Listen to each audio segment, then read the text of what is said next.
পবিত্র ঈদুল আজহার আর মাত্র এক সপ্তাহ বাকি। এরই মধ্যে রাজধানীতে জমে উঠতে শুরু করেছে পশুর হাট।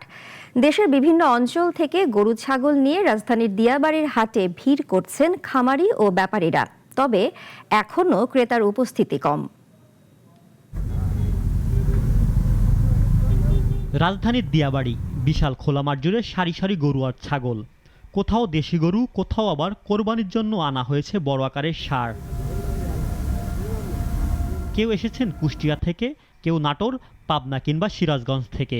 বছরের দীর্ঘ সময় ধরে লালন পালন করা পশু বিক্রির আশায় এখন তাদের চোখ রাজধানীর এই বড় বাজার। যে আন্দাজ খরচ করছি সে আন্দাজ তো হইতেছে না। আমাদের প্রতিটা গরু প্রতি 50,000 60,000 টাকা লস যেতেছে। অন্যবারের তুলনায় এখন তো জিনিসের দাম সেই তুলনায় দাম হচ্ছে না। গরু বান্ধার জায়গা পাইতেছি না, এত পরিমাণ গরু। হাটে পশুর সংখ্যা বাড়লেও এখনও পুরোপুরি জমে ওঠেনি বেচা কেনা। ঈদের আরও কয়েকদিন বাকি থাকায় ক্রেতার উপস্থিতি তুলনামূলক কম। তারপরও পরিবার নিয়ে অনেকেই ঘুরে ঘুরে দেখছেন পশু, নিচ্ছেন দামের খোঁজ খবর।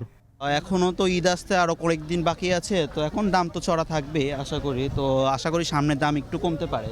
আগের বার যখন গেছিলাম তখন একটু কম ছিল, এবার একটু তুলনামূলক বেশি মনে হচ্ছে। ছোট গরু থেকে শুরু করে বিশাল আকৃতির ষাঁড়, সব ধরনের পশু উঠেছে এই হাটে। আকারও জাতভেদে কয়েক লাখ টাকা পর্যন্ত হাঁকা হচ্ছে দাম।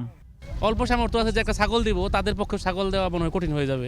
তুলনা বরাবর একটু বেশি, ছোট গরুর দাম বেশি, মেজো টাইপের গরু একটু ভত্তরাবাতি। হাটে আসা অনেক খামারি বলছেন বছরের পর বছর লোকসান গুণে এবার কিছুটা লাভের আশা করছেন তারা। আমাদের দেশে কিনতে দাম বেশি, তার জন্য আমরা দাম বেশি যাচ্ছি। এদিকে পশুর হাট কমিটি জানিয়েছেন হাটগিরে নেওয়া হয়েছে নানা প্রস্তুতি, রয়েছে আইন শৃঙ্খলা রক্ষাকারী বাহিনীর নজরদারিও।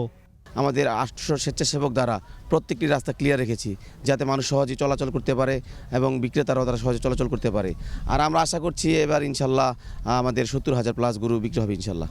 ঈদ যত ঘনিয়ে আসবে ততই বাড়বে ক্রেতার চাপ, এমন প্রত্যাশা সংশ্লিষ্টদের। আর শেষ মুহূর্তে জমে উঠবে এই কোরবানির পশুর হাট। ইমরান শেখ, নাগরিক, ঢাকা।